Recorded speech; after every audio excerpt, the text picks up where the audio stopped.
Hi everyone, I wanted to show you a quick way to use all your leftover veggies in the fridge, cooked veggies, raw veggies, any grains or beans. If it's time to use them up, meatloaf is always a great idea. You could do meatloaf, meatballs, or hamburger patties. So here's what we need.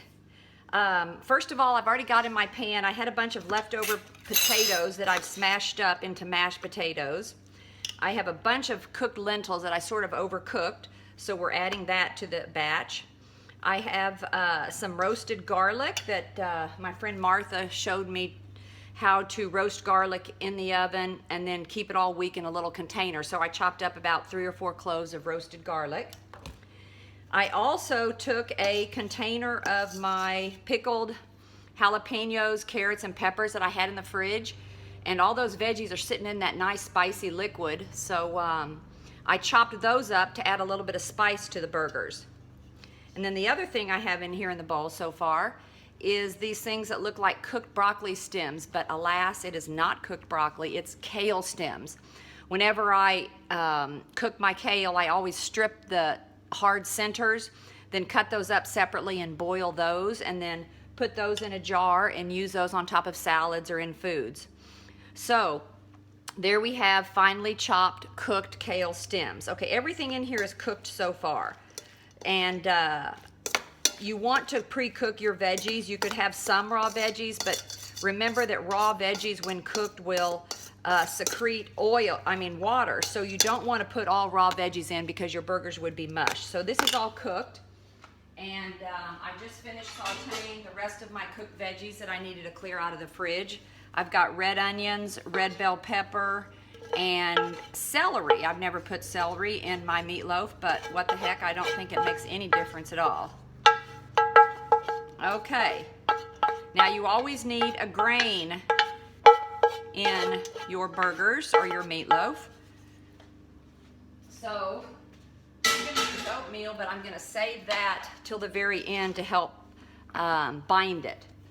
But I cooked up some rice the other day. Y'all, this was delicious.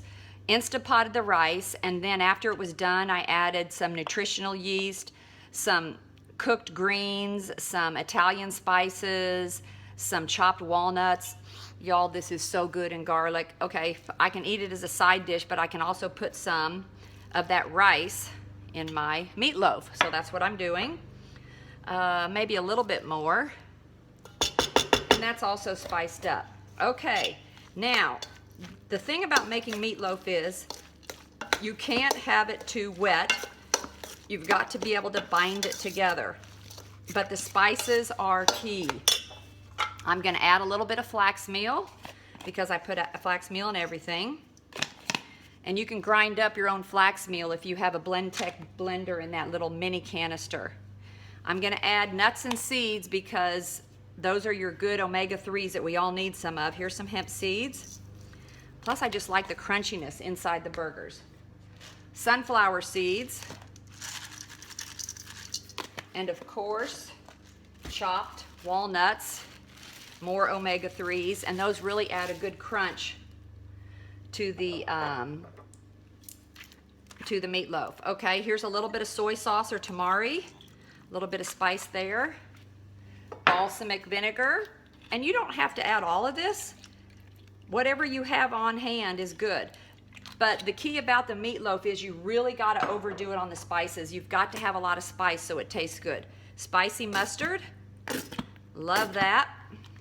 I'm all out of barbecue sauce, so I can't use any barbecue sauce on this one.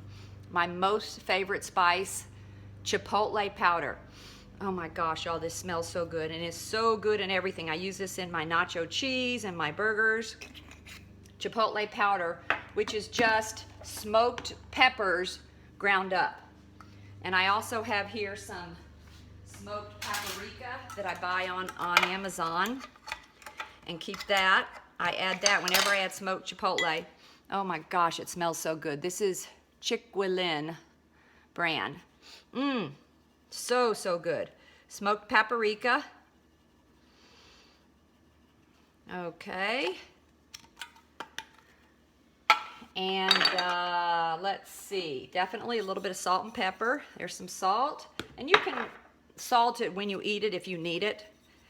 Lots of pepper, because you really want it to have that good kick to it when you eat it. I love this pick a pepper sauce, and I use this in a lot of my soups and stews and burgers. I'm going to put a little bit of that in here. Okay. And then I'm going to start to stir it up and sort of feel the texture.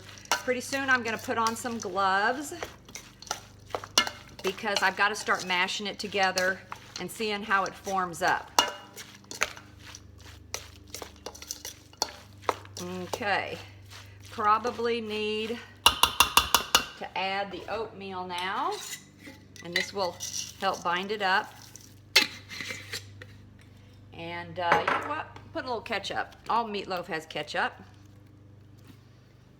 And now we're going to put on our gloves, because now we get to do the fun part of mashing it all up and putting it in the pan. I always use parchment paper in my loaf pan.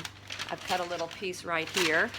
You can see, regular loaf pan, if you put the parchment paper in, it comes out really easy. You just pull it on out when it's ready.